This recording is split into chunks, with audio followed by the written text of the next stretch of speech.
জানেন কি, মহান আল্লাহ তাআলা ইরশাদ করেন, وَلَقَدْ صَرَّفْنَاهُ بَيْنَهُمْ لِيَذَّكَّرُوا فَأَبَى أَكْثَرُ النَّاسِ إِلَّا كُفُورًا।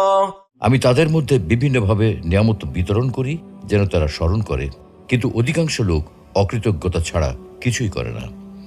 আসসালামু আলাইকুম ওয়া রাহমাতুল্লাহ। প্রিয় দর্শক, আজকে আমরা খুবই জীবন ঘনিষ্ঠ একটা বিষয় নিয়ে আলোচনা করতে চাই।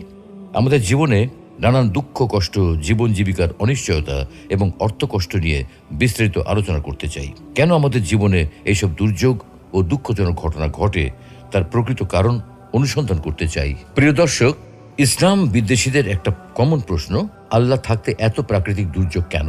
এত ভূমিকম্প হয় কেন? বন্যা হয় কেন? দুর্ঘটনায় এত মানুষ মারা যায় কেন?